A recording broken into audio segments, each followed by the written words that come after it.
Okay, guys. So, my name is Alex Talishiski, and I'll be presenting my senior project to you, which is contained in the slideshow, which is titled Archaeological Method. What can archaeology tell us about African culture on free black sites in the New World? So, what did I do for senior year project? Well, my senior project was based around archaeology. And the way I approached it was I had a big question and a little question. Basically what I did over the course of this semester and fourth term, I went to an island in the Caribbean, St. Eustatius, for 3 weeks, and I did archaeology. So this is a picture of me sifting through, using the screen to sift through recovered soil for artifacts. And this is me working with a total station, get the coordinates of the site. Just basically doing the archaeological work down in the free black site on St. Eustatius. And hey, that's a silly one. I had some fun down there. So moving on, why did I do senior year project? For an adventure, duh. I mean, why does anybody do senior year project? Well, aside from that, I also, the real reason, you know, other than an adventure, of course, is to answer for myself the question of what can archaeology tell us about cultures in the past? So, and I've always had an interest in the past, in studying the past and studying cultures in the past and such, but you know, so I had to answer for myself before I set out, why is the past valuable? I had to examine my own view, you know? So for one thing, everything we do is rooted in the past. As humans, it's our nature to notice patterns in the past and project them into the future, so to speak. That's how we interact with the world, you know? We do the whole trying to predict the future thing. That's how we base our actions. So not just on a personal level, but on a level of the whole human race. Studying the past is valuable so that you can, you know, form an identity to progress into the future with. I'll talk more about that later. But another thing is the past offers limitless variables of culture. So there's so many variables to study. Obviously, there's cultures present in the world today you could study in anthropology, but the past offers so many more. And why culture? What's so great about culture? This is one way to view culture. This is one way I view culture, is solving the dilemma of existence. These huge questions that humans approach, like, you know, what is the meaning of life? Why are we here? How could we exist instead of not existing? These questions are too big for humans to handle. And their attempts at handling these questions are, I think, are manifestations in culture, you know, various music, art forms and such manifestations of answering bigger questions. That's one way to view culture. So let's think about how we learn about history for a second. This is the essential algorithm in school. This is something that you read notes out of a textbook, you take notes, you listen to a lecture, you take notes, you have a test, and you repeat it. But there is no mention of where that information comes from. It's something I've been wondering since the 5th grade, is how do we find this information? How can we know about the past? It's not here. We can't feel it, can't touch it. How can we know about it? It's way back there. How can we know that this stuff happened if we're not experiencing it? You know, how can we know what happened way back when? So obviously I knew about, you know, archaeology and written history. That's how we find out about the past. But what I really wanted, this is how I arrived at my essential question, was how can we know about the past? So I knew about archaeology and stuff. So what can archaeology tell us about the past? That's what I was really wondering. Because then there was, you know, I learned very little about that in books. So I wanted to go out on my own and find out. But this is a huge question, so how can I possibly approach this huge question? What can archaeology tell us about the past? How do we find out about the past, find out things about the past? Well, what SYP taught, this is why SYP came in handy. I'll just put it out front. This is the main, probably the most important lesson that SYP taught me. We answer big questions with little questions. So a huge question, like, well, I'll bring up a good example Mr. Knossi was talking about in class, is let's say we're reading like King Lear. This was your undergraduate thesis, I think, or something like that. He wrote this paper on King Lear. There's obviously a huge theme of love in King Lear in Shakespeare's what book or play, I mean. So how can you approach this question, what is love? Well, Mr. Knossi gave a great example. What he did is he chiseled out a much smaller question of, more specific question of how does King Lear, you know, how does he exemplify love in his relationships with other women, or how does he exemplify like masculinity in his relationships with other women, and what does that say about, love? And so came to a great big conclusion that what was it, King Lear's you know what? I can't remember what the conclusion was, but it was great. But anyway, my point is that he used a smaller question to answer a bigger question. So I followed that same model. How could I possibly explore this huge question of how do we study the past with another smaller question? How did African culture evolve on free black sites in the New World? I wanted to see what archaeology could tell us about this past, so I got down and dirty and did the archaeology, and I wanted to see what it could tell me. So this is St. Eustatius. This is the island I went to. And why would I choose a random place like this? Who's ever heard of St. Eustatius? I mean, where is it? What is it? One thing is that it has a free black village on it, which is essential to my question. How do I study African culture on free black villages? It has a free black village on it, so I needed some place to study a free black village. And it turned out to be a great place to study it, a very unique case of a free black village, but more on that later. But in December, or in last fall, I needed to find a place to study, and this is why I was attracted to St. Eustatius. First off, historical archaeology, as opposed to prehistoric archaeology, where you only get information from artifacts. With historical archaeology, I could see the full scope of how we write our histories through examining archaeological data, written data, and oral data. I could get really a feel for how we combine and consolidate all those different methods to make a historical timeline. Another thing is the head of the St. Eustatius Center for Archaeological Research, SICAR, that's where I worked. The head of that place is Richard Grant Gilmore III. He has a PhD from University College London. In the social sciences, that is one of the most prestigious things that you can do, aside from moving on and writing huge books and tomes and becoming famous. But this is one of the most prestigious titles that you could have from University College London. So I expected a lot of tutelage from him, and that's what I got. I did get a good amount of tutelage from him, and I learned a lot. Another thing is St. Eustatius is known as the Pompeii of the West. It's a historical gem. If you walk around, there's just artifacts lying everywhere on the ground. There's also a volcano there by chance. That's why I call it Pompeii. But mainly because there's artifacts lying around everywhere. So there's really a huge potential for excavation, and they're always in need of volunteers. It's the historical gem. There's a great amount of history that went and the last thing is in the friggin' Caribbean. I mean, come on, who doesn't want to go to the Caribbean? And let me elaborate on that. This is the frickin' Caribbean in question. Pretty nice, huh? Yeah. So, and this is a church in the Caribbean, and that's a sunset in the Caribbean. So, I'm just getting. But it was really, a relaxing journey. Here is the road to the ocean in the Caribbean, and here's another sunset in the Caribbean. So, it was a good place where I could. I thought it was a place where I could, relax, and that relaxation allowed me to focus my efforts on important things like senior year project. I didn't have a billion thoughts running through my head, like I might have if I stayed here and did the research.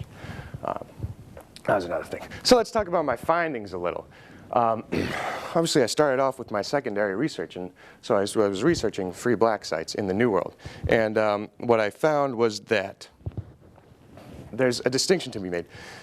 One, you have in free black sites. One, you have legally freed black sites. This is made up of, and there was a legally freed black site on St. Eustatius where I was doing my research. That was a legally freed black site. That's where the slaves were released in a legal way. They were manumitted, released, or they purchased their freedom. So versus illegally freed black sites, maroon sites as they're known, are made up of fugitive slaves, slaves that ran away from the plantation, or basically ran away or killed their masters, something like that. But the point is that on illegally freed black sites, they were the law was after them, and that the local colonial forces were constantly attacking the illegally freed black sites. There was a constant battle going on, and so the pattern we see is one of great resiliency. Remember, I was studying African culture. preservation of African culture on these free black sites. There's a lot of research on preservation of African culture on plantations and other black sites in the New World, but there's very little on free black sites, so that's what attracted me to it. So the pattern we see is that on illegally freed black sites where they're fighting off hostile Europeans, there's a much greater resiliency, a much greater show of Africanisms generally. So there's some, large examples that I won't get too deep into. There's, Palmares in Brazil. There's the Manuel de Jose Leta on Hispaniola. That was a French site. And then the Jamaican maroon settlements, Akampong and Nannytown. Those are some famous examples of maroon settlements, illegally freed, that had great shows of African culture, as opposed to legally freed black sites such as Fort Mose in Florida, Parting Ways in Massachusetts nearby, down near Plymouth Plantation. These sites have a much less show of Africanisms. They're much more prone to creolization of culture. They're much more prone to other cultures, European and native cultures, coming in and having a much greater influence on the African culture, whereas the illegally freed, this was my point earlier in my paper, the illegally freed, there we go, were much more resilient in this way. Not on St. Eustatius, and this is what I was talking about earlier. This is why St. Eustatius was a great place to study the African culture on free black sites, because this was a legally freed site that showed great potential for Africanisms. Now, mind you, we did not finish the excavation of this village because it's a huge village, and it was just me and a few other volunteers doing the excavation for 3 weeks. So obviously we couldn't finish it. But there we saw what I saw there, and what I found, what I came away with, was an amazing potential for relevant Africanisms. Africanisms, let me just make it clear, are African cultural traits. It's a term coined by Melville Herskowitz in his famous book, The Myth of Negro Past. So they're African cultural traits that can be identified through archaeology or written history or oral history. So I'd like to discuss two relevant findings on St. Eustatius that, display preservation of African culture, or at least an effort, So artifacts concentrated in wall units. This is the first one. Let me just skip forward to this map that I made. This was made using Adobe. I made this using Adobe Illustrator. Basically what I did is I went to the site and I drew out all these features, and then I scanned it onto the computer that they have down there. They have the scanner, and then they have Adobe Illustrator on the computers down there, and that's how they make the maps. So they sort of showed me how to do this, and I made this final map of the site that I excavated when I was down there. Me and the other volunteers excavated. Using Adobe Illustrator, I just traced it sort of on using like a drawing tool on the computer. And what this is, there we go. So up here is the Mound Feature. It's sort of cut off a little bit.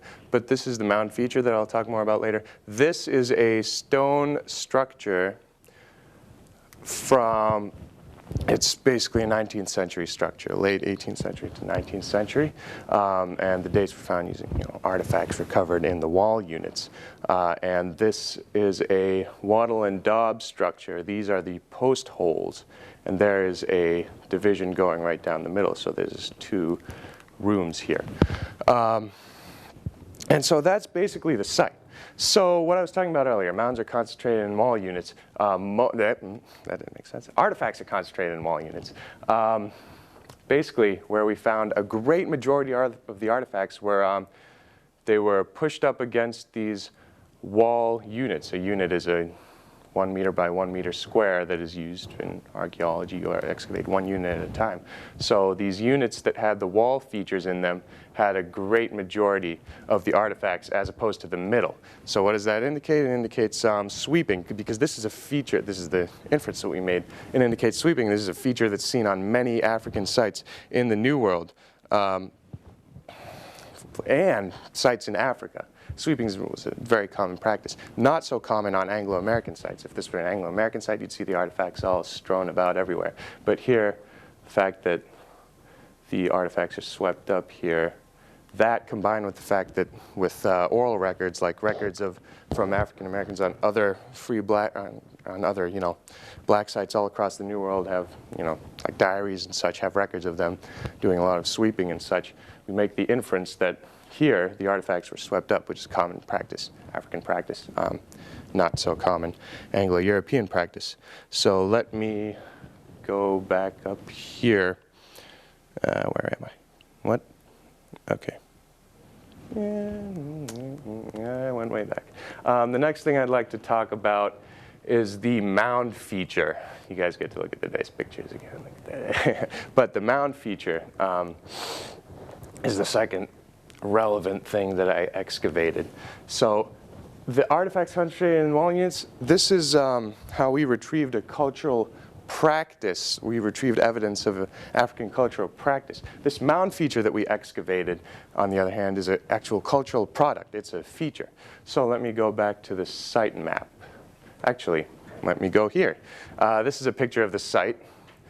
This is the wattle and daub structure with the post holes here. And this is the part of the stone structure. The mound feature's over here. And this is just a close-up of a post hole. So the mound feature over here, this is something that has not been found on any free black site in the New World. But what we think it is a remnant of a bottle tree. You know, the famous, there's a famous African association with the bottle tree, because it was very common to find these types of similar mound features in West and Central Africa, in the Congo societies over there. And basically what it is, it's a tree with bottles and other pottery and such thrown on the end. And it's a tributary tree.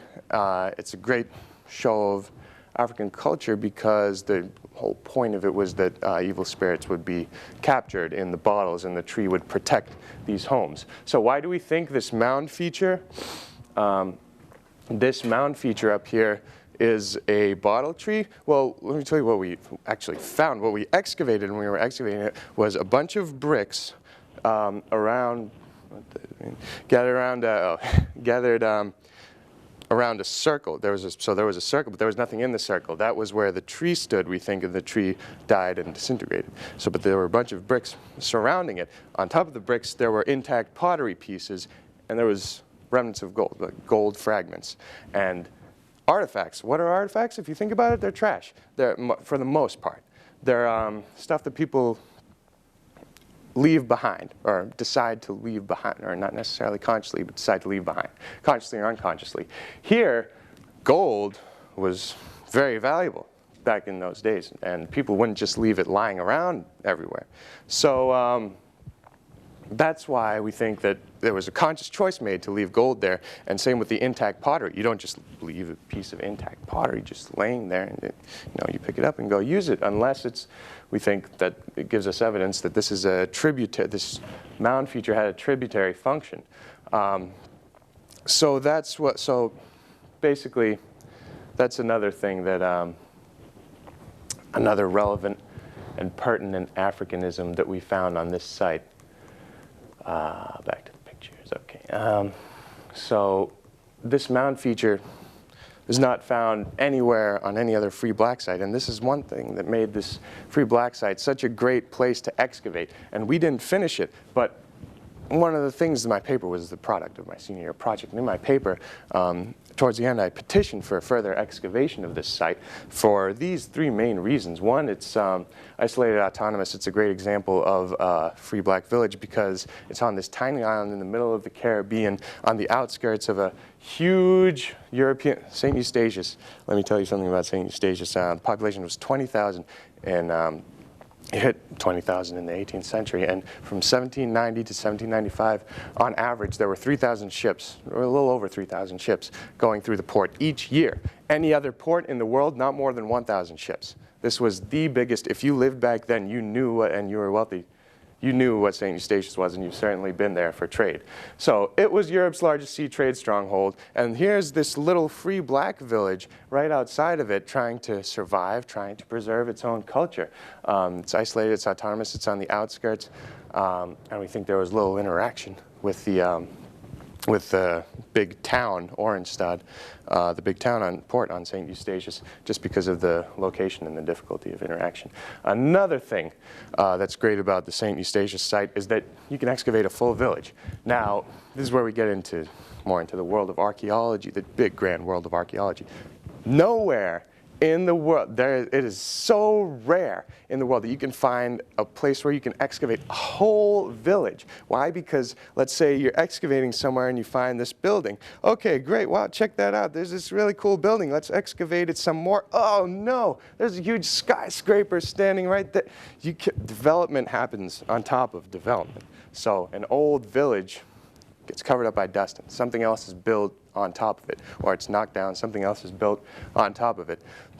So very rarely, on this site, St. Eustatius, I mean, nowadays the population is about 3,000, so prosperity of the island has gone way down for a variety of reasons I won't get into. But so basically it's desolate. There's nothing on this site save for one like shack where it's someone's land, it's someone's private land that they're letting us excavate.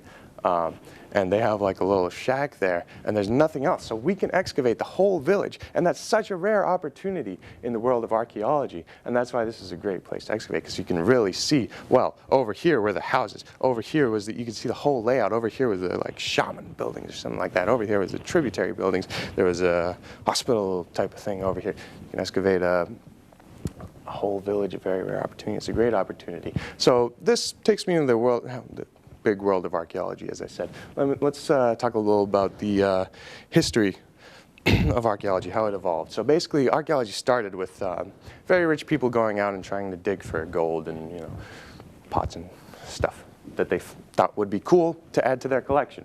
And this evolved into a practice. Were several big fathers of archaeology. So cultural archaeology, what they call it, was the first main route that archaeology took. And by cultural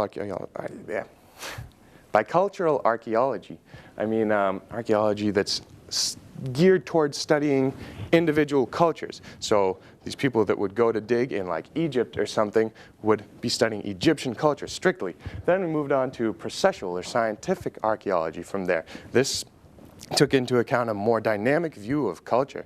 And it basically said that you can't make these grand assumptions about a culture just from these artifacts. You have to be more objective about the way you do archaeology. You can't, because archaeology,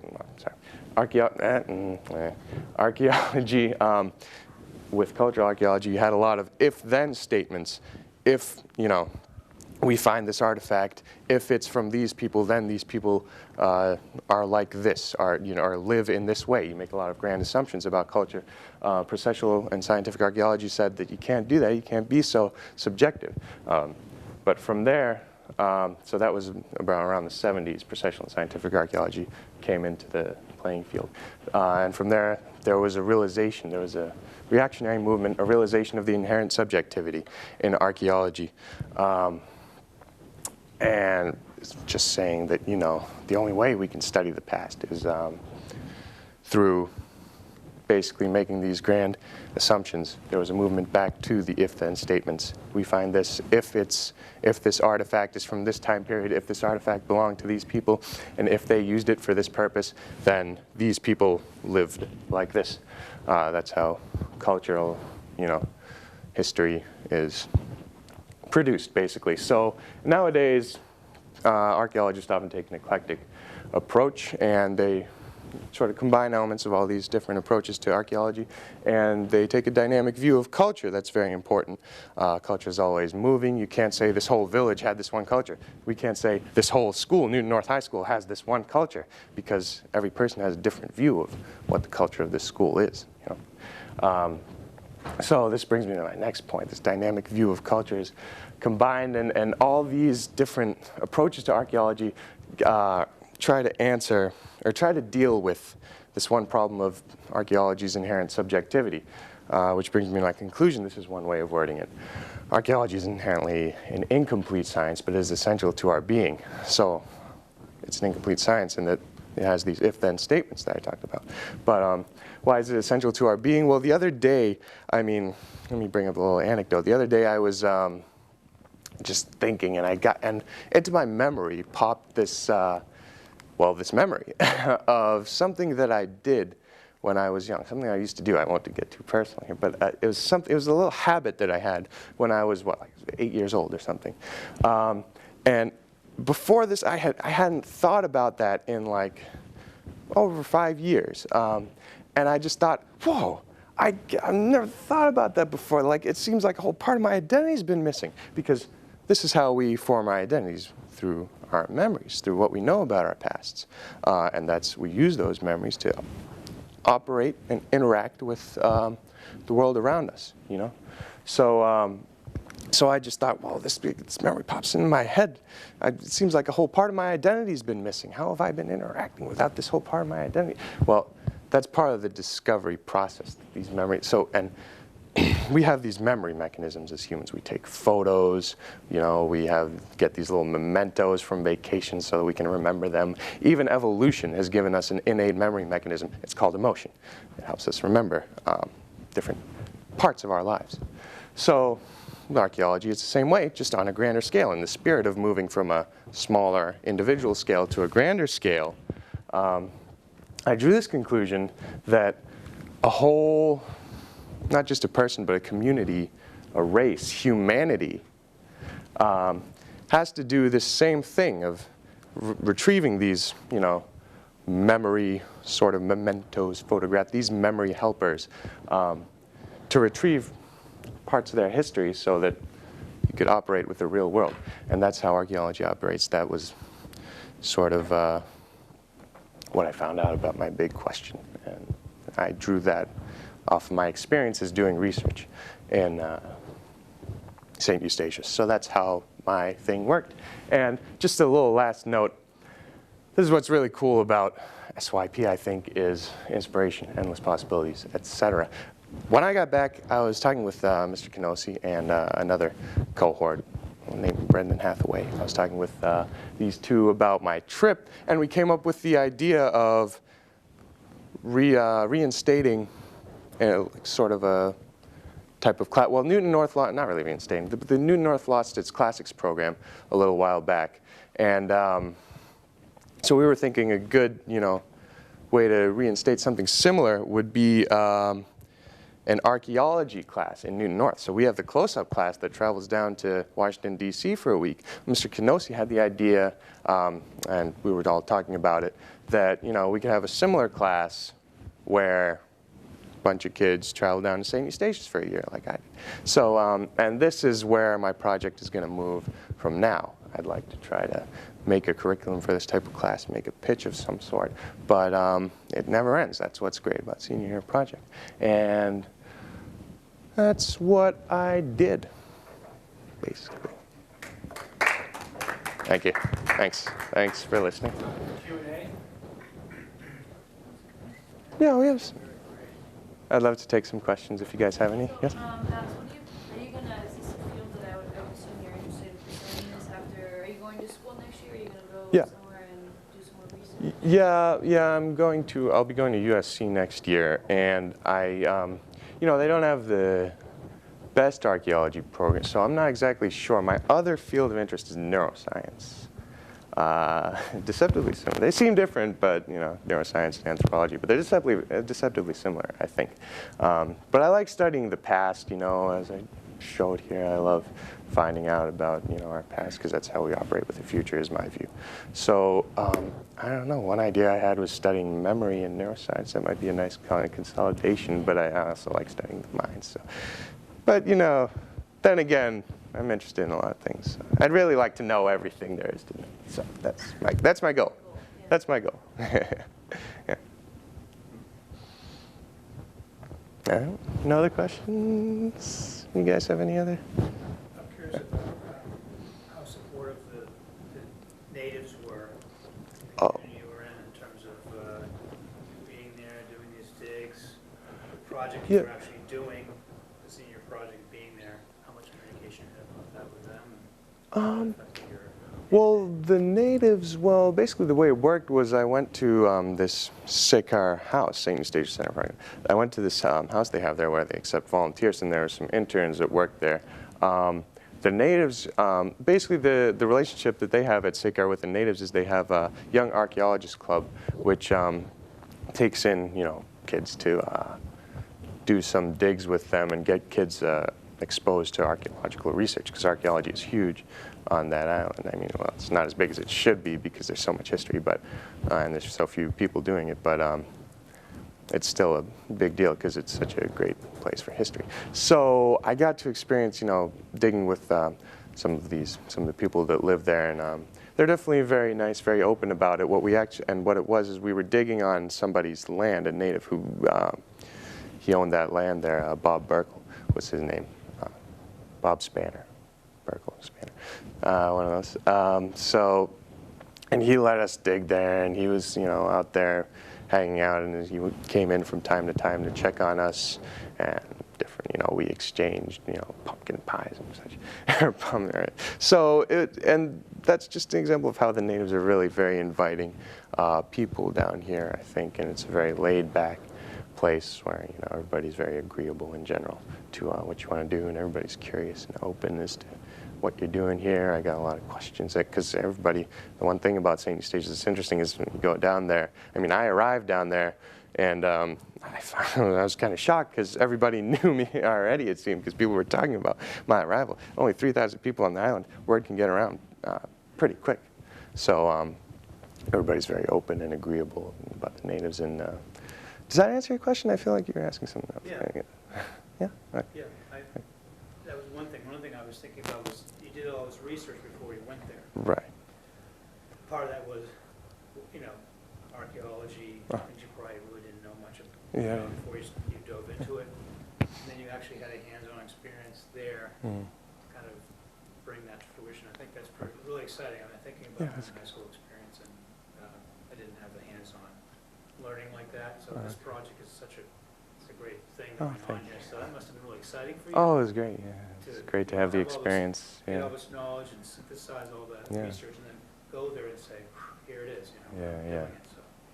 Well, I'll be honest about one thing is my actual question about free black villages, I didn't really have it chiseled out until, I got there. I knew I wanted to study culture, African culture on free black, but I didn't really get a full grip of my question until I was, a little while in doing the archaeology there and stuff. But I always had sort of the driving question of, what can archaeology really show us? Like, I was confused about it, and this sort of really opened my eyes to how it can open our eyes to the past. I like to repeat phrases. You have a question? Yeah, so you've been saying that you think that humanity as a whole needs these discoveries to be able to interact with the world. This might be like a pretty broad question, but what do you see happening to humanity if we didn't have these opportunities?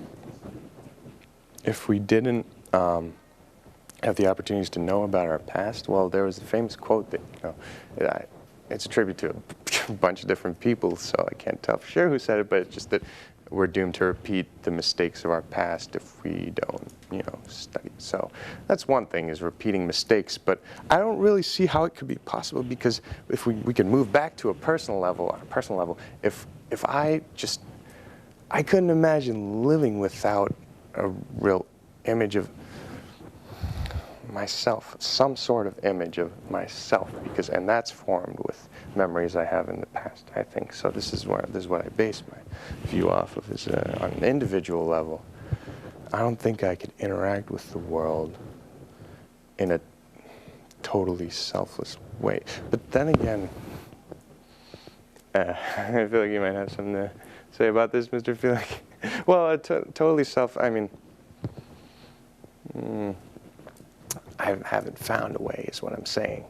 But I just feel like knowing one's past is incredibly important to how you determine your future. So I think that being doomed to repeat your mistakes is one thing. And that's just something to be avoided, is past mistakes. And learning from the past is essential to how we live, I think. If we don't learn from the past, then we'll just be stuck in a loop. Some sort of loop, it seems. But maybe that's what's going on right now. Maybe we are stuck in a loop. Who knows? Maybe we are stuck in some kind. You could always find some kind of loop that we're stuck in. I don't know. But big questions. Okay. Can I ask you a technical question? You called it a yard or a meter, I'm sorry. A, What did you call it a again? unit? A unit? A unit, yeah, How that's long the does term. it take generally to investigate one unit? Is that like a month, or is it more like an hour? I mean, where's the No, span of? what we were doing down there, it doesn't take that long. What we were doing is we were going every day to excavate. We had one person assigned to one unit. So we were going every morning to excavate. And I could usually, sometimes you work faster than other times. Sometimes you're more, I'll be honest, sometimes you're more motivated to go out and dig than other times. Sometimes you get out there, oh God, why am I doing this? Why am I in the dirt, getting all dirty and digging this crock? God. And other times, yeah, I want to go see what's underground. It's so cool. You know, sometimes you're more motivated. But so I would say the range, though, for me was between 1 day and 2 days. We went there for about what, 4 hours or so every morning because we didn't want to be out in the, you know, heat of the midday. So 4 hours or so every morning, and we would excavate one unit. So I'd say anywhere between 4 hours and 8 hours to excavate this one unit.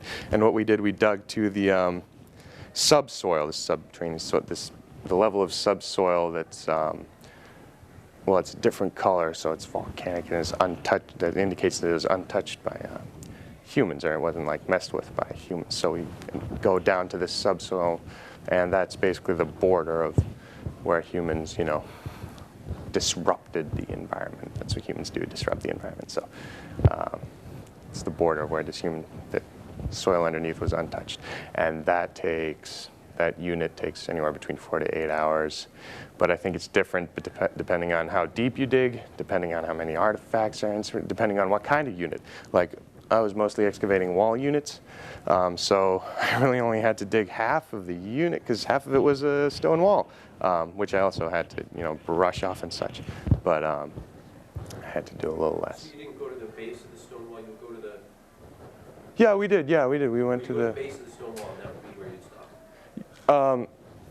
Yeah, basically. Well, we'd just go. Yeah, we'd just go to the. I mean, we'd go to where the foundation was and where the subsoil, so where the rocks were laid on the ground. If we were really sticklers, then we'd take apart the stone wall and see if there's any artifacts inside of it. That's how we'd do a full unit excavation. But you know, you have to make choices in archaeology is the thing. You have to, we don't have time to take apart the wall and excavate it to that extent. So, and also we want to preserve that so maybe we can make a little park out of it, a Plymouth plantation type of thing out of it, something like that. So you make choices in the way that you dig. So it could take a different amount of time. Okay, guys? Any more? Thank you very much. Okay, thanks for listening, guys. Thank you.